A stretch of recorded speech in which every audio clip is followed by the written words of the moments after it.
Hey NYC, this is Andrew, and for those of you who do not know me, hello, I'm Andrew or Drew, and I am one of the leaders here at NYC, and I am one of the guys over the High School Guys group. Uh, this week we will be continuing in our woke series where we are exploring the wisdom books. The book that I have the pleasure of dissecting with you guys today is Songs of Songs or Songs of Solomon, um, depending on the translation. A little bit of backstory about this book is it's interesting for a couple of reasons. One being that the entire book is basically a love poem back and forth. And the author of this book is unknown. Some people speculate that it was Solomon. There's not really any clear evidence other than that he brought the other wisdom books. Um, but this doesn't really reflect his life, so we're not really sure. Maybe he just wrote it from the perspective of love, but we don't really know. So what is this? What is the poem about? It's basically the journey of an unnamed man and woman as they fall in love. And what wisdom can we take from these 8 chapters? It's basically a snapshot of the romantic journey of love and marriage eventually. So that brings me to my first point, which is um, the simple complexities of love. From the very beginning of the poem or the book, it is filled with longing and desire for each other. We kind of got a snapshot of some of the language through this in Zandra's message on Sunday. She tackled a lot of the issues that this book kind of addresses. So, from the very start of the book, from chapter or verse 1, we see that they are into each other and they want to be together. So, verse 1 or chapter 1, verse 2, it starts with the woman stating, "Let him kiss me with the kisses of his mouth, for your love is more delightful than wine." And one of his retorts in chapter 1, verse 15 is, "How beautiful you are, my darling. How beautiful. Oh, how beautiful. Your eyes are doves." And it literally just continues of this just pining after each other and showering each other in compliments, both emotionally and physically, of how they desire each other. In chapter 7, verse 6, "How beautiful you are, how pleasing, my love, my love with your delights." The whole book is just them rizzing each other up, basically. And there's tons of imagery that we don't really use to describe people today. So lots of imagery towards animals like stags and does and um, doves, and a lot of imagery towards like plants and gardens. So in chapter 2, verse 2, "Like a lily among the thorns, my darling among young women." He does not desire anyone but her, and she is the same. And chapter 2, verse 3, "Like an apple, like an apple tree among the trees of the forest, is my beloved among the young men. I delight and sit in his shade, and his fruit is sweet to my taste."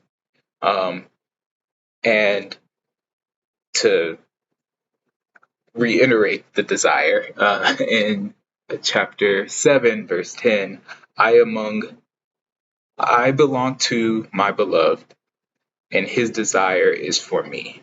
They enjoy each other's company, they respect each other, they show affection towards each other, um, and they're attracted to each other, which I think a lot of times we don't really focus on that because it can be vain or seems like kind of worldly, like kind of with, again, to reiterate what Xandra was saying, how the world has polluted and diluted what romance could be.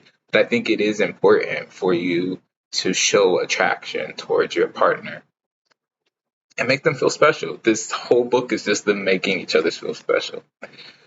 They also seem to be chasing after each other the entire book. This can be taken literally or figuratively, where they continuously are separated and are star-crossed lovers, or that they never lose interest in each other and they want to continue to teach and learn each other and pursue each other, which is a major part of romance. They view love not as a noun or a destination to reach, but as a verb and an action that they continue to seek each other out. In chapter 3, verse 1, all night long in my bed, I looked for the one my heart loves. I looked for him, but did not find him. I will get up now and go about the city through the streets and squares. I will search for the one my heart loves. And chapter 8, verse 13, we see him searching for her. And chapter 8, verse 13, we see him searching for her. You who dwell in the gardens with friends and attendants, let me hear your voice. So he's calling out to her.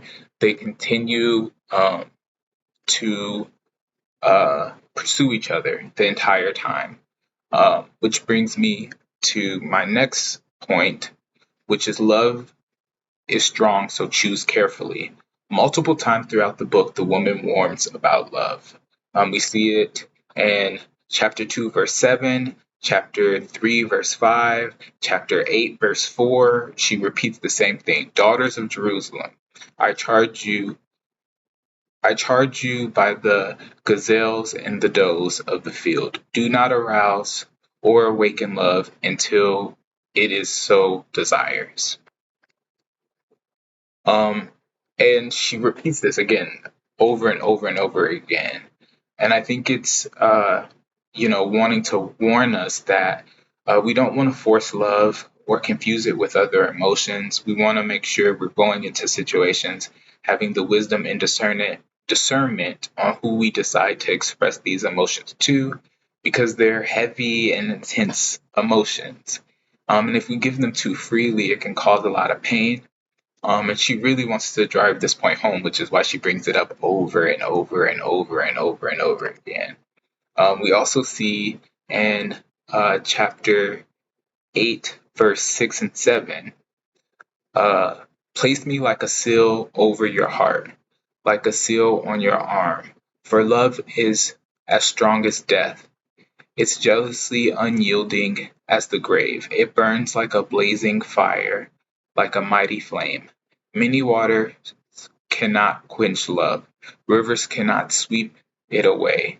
If you were to give all the wealth of one's house for love, it would be utterly scorned. So it's telling us like the power of love and how intense of a feeling it is. So it's important that we are making sure that emotion is being led by God, because we don't want to end up feeling these strong emotions that could be compared to death, as this chapter, to anyone. It's also important to note here the switch in language. So in chapter 3, they begin to address each other as husband and bride. I think this distinction is very important, because after this chapter, we see physical intimacy with each other, or with them, excuse me. And I think it's important that that did not happen until after their union, which leads me to my third and final point. It is all in God's design.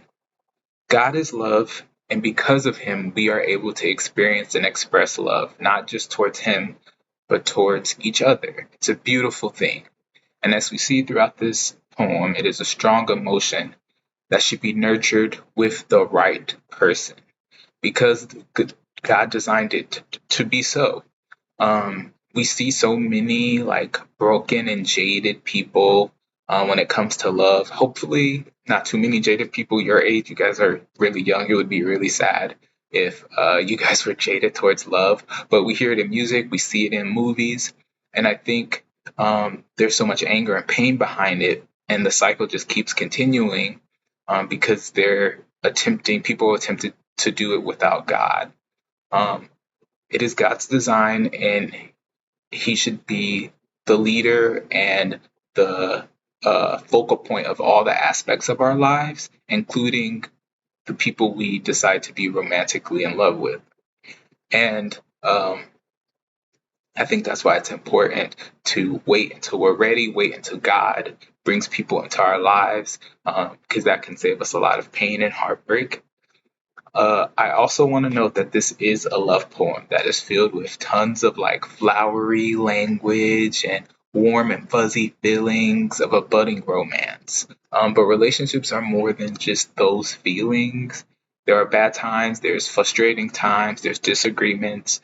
Actual relationships take time, they take effort, and most importantly, they take God to grow and flourish into something beautiful.